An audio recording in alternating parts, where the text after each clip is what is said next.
All tickets claimed for Letterman-Caitlin Clark conversation. Muncie End. All available tickets for a conversation with David Letterman and Caitlin Clark at Ball State University have been claimed, according to a Ball State news release. To accommodate anticipated demand and minimize disruptions to class schedules, the university last weekend prioritized ticket distribution for students November 16 and 17 and faculty and staff November 17. Remaining tickets were made available and claimed by members of the public until all tickets were claimed on Monday morning. Students who obtained tickets and plan to attend must present their ticket with a valid Ball State student photo ID for entry into Eamons Auditorium on the evening of the event. Student tickets are not interchangeable with other tickets. LSU forward could be Caitlin Clark's new teammate. ESPN's latest WNBA mock draft gave fans a look at who could be paired up with Caitlin Clark next season. There was plenty of buzz on Sunday during the 2025 WNBA draft when the Dallas Wings earned the No. 1 pick through the WNBA draft lottery. UConn star Paige Bueckers is widely regarded as the top prospect for the Wings to choose from, but further down the draft board, the Indiana Fever have been left with a more difficult decision. Sunday's lottery gave the Fever the 8th overall pick in the 2025 WNBA draft, narrowing the options for who the franchise can pair with 2024 WNBA Rookie of the Year Caitlin Clark and new head coach Stephanie White. All of a sudden, it's a strong possibility that the former Iowa Hawkeye will be sharing the floor with an old college foe from LSU.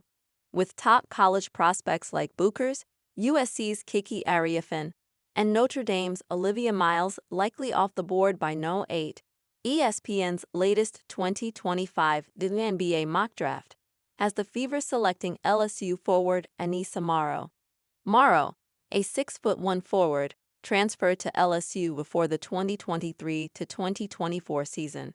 Fresh off of the Tigers' 2023 NCAA championship, which came by beating Clark's team in the final, she joined forces with Angel Reese to form a nearly formidable front-court duo.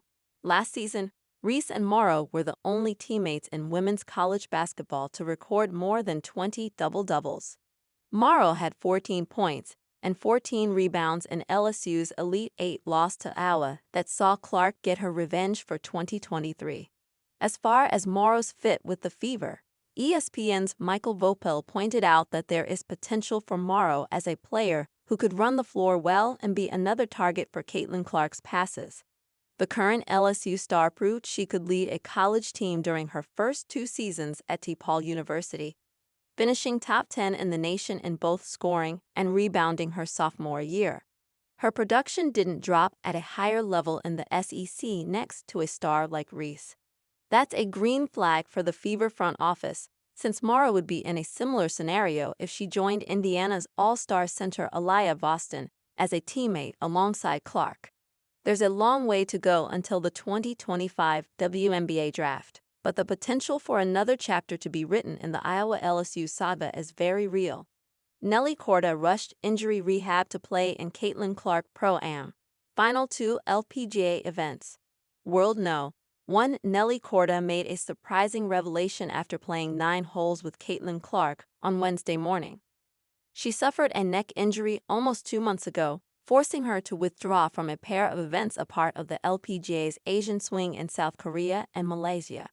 But she desperately wanted to tee it up with Clark and play in the final 2 events of the season, both of which are being held in Florida, her home state.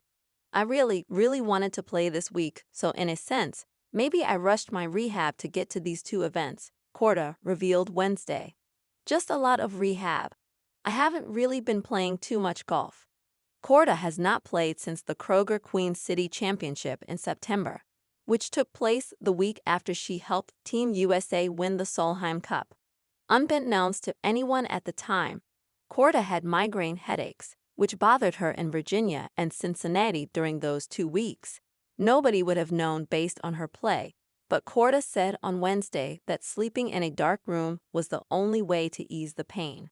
She also believes that those headaches led to her neck injury. Thankfully, no more pain. I did feel a good bit, and that's why I couldn't hit for a while. But I've done a lot of rehab, Korda said.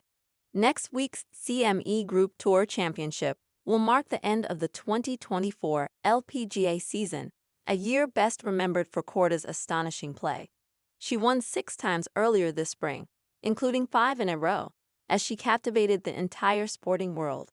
Since then, though, she has had a healthy dose of struggles, close calls, and now a neck injury, so her 2024 campaign has featured the highest of highs but plenty of lows too. It goes by in a blur, Korda said of her season.